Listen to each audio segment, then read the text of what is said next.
Bon, je vais faire un petit rappel avant d'aborder la leçon du parallélogramme et quadrilatère particulier. Voilà, ça c'est une forme géométrique. Bon, là, ça, BC c'est un côté et CD on l'appelle un côté. Donc, ce sont des côtés. Donc, ces deux-là, ce sont des côtés. Donc, des côtés. En arabe, on dit adlar. Et B et C sont, on l'appelle des arrêts. بالعربية نقول رؤوس. إذا ce sont des arrêts.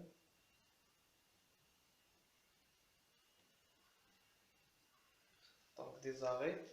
Et on a aussi les angles. Donc les angles, voilà l'angle A et l'angle C. Et on a ici l'angle B et l'angle D. Je les fais d'une manière de même couleur pour détecter que A est l'opposé de C et B l'opposé de D. Ça veut dire أن بالعربية B يقابل D و C تقابلها الزاوية A. Bon, on a aussi ce qu'on appelle les diagonales. بالعربية يسمى بالأقطار. Les diagonales. Donc ça, c'est les diagonales. Diagonales. Donc, j'ajoute le S parce qu'on a deux diagonales. Bon, et l'intersection des deux diagonales donne ce qu'on appelle un centre de symétrie pour cette figure-là, cette forme géométrique-là. Alors, dans cette séance, on va parler aussi de ce qu'on appelle un quadrilatère. Qu'est-ce que c'est un quadrilatère? Donc, le parallélogramme. Donc, on va le voir après. On va voir leur définition. Donc, on commence d'abord par qu'est-ce que c'est un quadrilatère. Un quadrilatère, donc un triangle, c'est pas un quadrilatère. Pourquoi? Parce qu'il a seulement trois côtés. Par contre, si on parle d'un quadrilatère, ça veut dire c'est une forme géométrique qui a combien de côtés? Quatre côtés. Quadrilatère, quatre côtés. Donc, par exemple, prenons la figure suivante.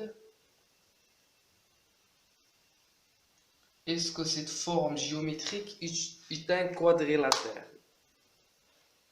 Bien sûr, non, c'est pas un quadrilatère.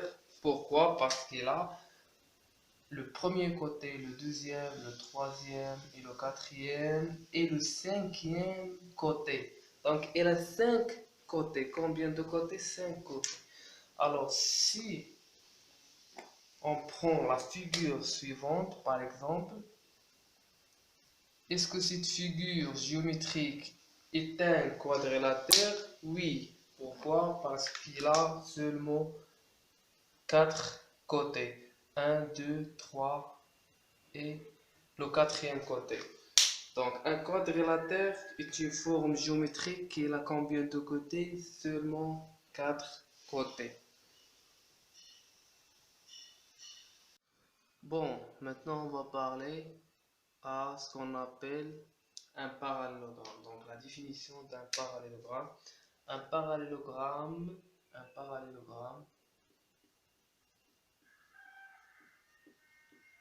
Donc, qu'est-ce que c'est un parallélogramme? D'abord, est un quadrilatère.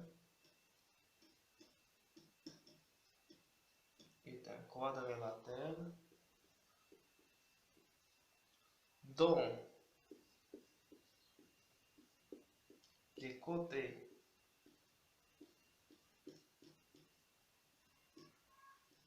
opposés, comment il est, sont 2 à 2,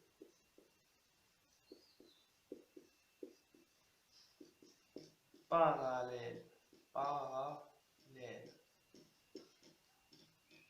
Donc, vous avez déjà vu dans le premier semestre qu'est-ce que c'est, ou bien la situation de deux droites, soit être parallèle, ou bien perpendiculaire, ou bien séquente, ou bien confondu. Donc, Un parallélogramme est un quadrilatère dont les côtés opposés sont 2 à 2 parallèles. Prenons par exemple l'exemple suivant.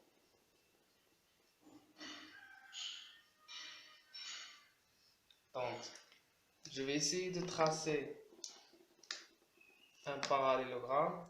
Je vais vous montrer comment construire exactement le parallélogramme en utilisant les outils nécessaires, les outils géométriques nécessaires. Donc, je vais essayer maintenant de les tracer seulement pour... Donc, par exemple, cette forme géométrique A, B, C, D. Cette forme géométrique, est-ce que c'est un triangle ou bien un quadrilatère ou quoi? Donc cette forme géométrique, c'est un quadrilatère. Pourquoi? Parce qu'il a quatre côtés. Le côté AB, le côté BC, c'est le deuxième, et le troisième côté, c'est CD. Et le quatrième côté, c'est AD. Alors, est-ce que ce quadrilatère est un parallélogramme? Donc, un parallélogramme est un quadrilatère. Déjà, la première condition est bien vérifiée. Cette forme géométrique, c'est un quadrilatère. Maintenant, est-ce que c'est un parallélogramme ou pas?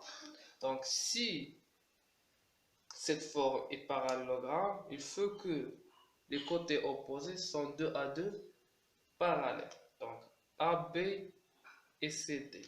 Donc, je suppose que AB est parallèle à CD. Donc, le côté opposé de AB, c'est CD. Alors, AB est parallèle à CD.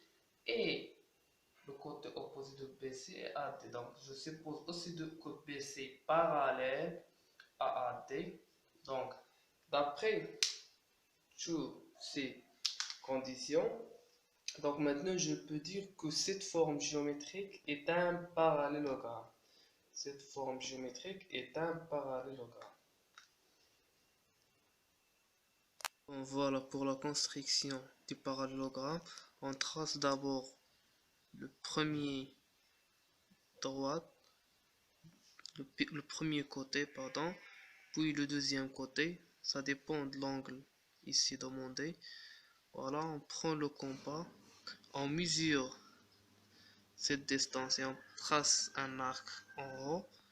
Je pointe ici, je trace l'arc ici et je mesure ce côté-là. Voilà. Très bien. Donc je mesure ce côté et je pointe dans ce point-là.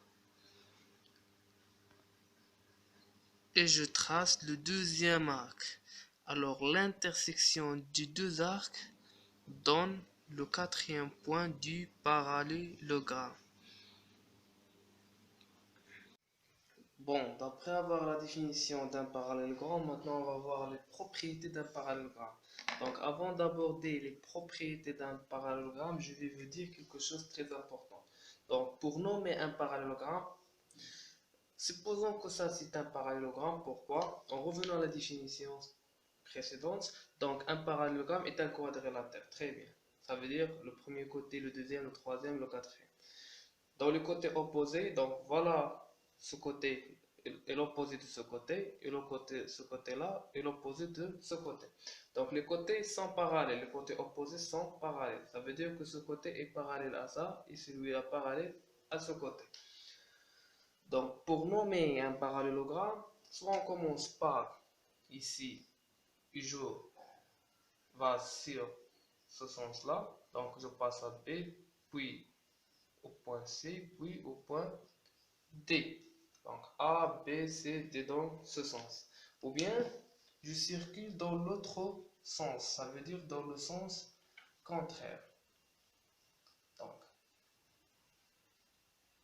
alors soit je mets A ici ou bien là, donc le sens contraire, ça veut dire B, et l'autre sens C, puis je passe à D. Donc, ça c'est un parallélogramme. Ça, soit je commence par le sens premier ou bien le sens contraire, ça sera la même chose. Ça sera un parallélogramme AB nommé ABCD. D. Donc maintenant,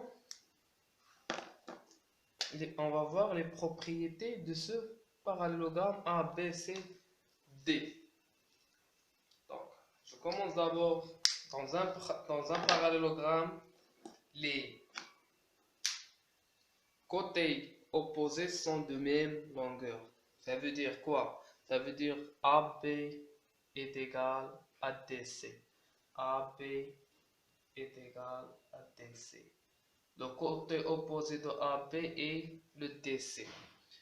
Et AD est égal à BC. Donc je vais faire le même symbole. Donc AD est égal à BC. Ça veut dire les côtés opposés sont de même longueur. Quoi d'autre? On a aussi les angles opposés sont de même mesure. Les angles opposés sont de même mesure. Qu'est-ce que ça veut dire? L'opposé de B est l'angle D. C'est pas l'opposé d'un angle par rapport à un sommet. Non, c'est pas l'opposé d'un angle par rapport à un sommet, mais on dit ici l'opposé d'un angle dans un parallélogramme. L'opposé de l'angle P et l'angle D sont de même mesure. La même chose pour l'angle C, c'est l'opposé de l'angle A. Donc ils ont le même mesure. Quoi d'autre? On a aussi l'intersection des deux diagonales de ce parallélogramme est construit un centre de symétrie. On le note par exemple O. Ça c'est un centre de symétrie du parallélogramme. Qu'est-ce que ça veut dire un centre de symétrie? Ça veut dire que le symétrique de P par rapport à O est le point T. Le symétrique de C est par rapport au centre de symétrie O est le point A. Et la quatrième condition, c'est que la diagonale AC et la diagonale BD, elles ont le même milieu, qui est le centre de symétrie O. Et la cinquième propriété, ou bien la dernière propriété, c'est que deux angles consécutifs sont supplémentaires. Qu'est-ce que ça veut dire supplémentaire? On a déjà défini ce mot-clé dans le premier semestre. Supplémentaire, ça veut dire la somme de deux angles est égale à combien? Est égale à 180 degrés. Leur somme est égale à 180. Donc voilà, ce angle est supplémentaire avec celui-là. Ces angles est supplémentaire avec celui-là. Ces angles sont successifs et supplémentaires. Donc si deux angles sont successifs et aussi sont supplémentaires, ça veut dire leur somme est égale à 180 degrés. Voilà les propriétés d'un parallélogramme, 5 propriétés à comprendre.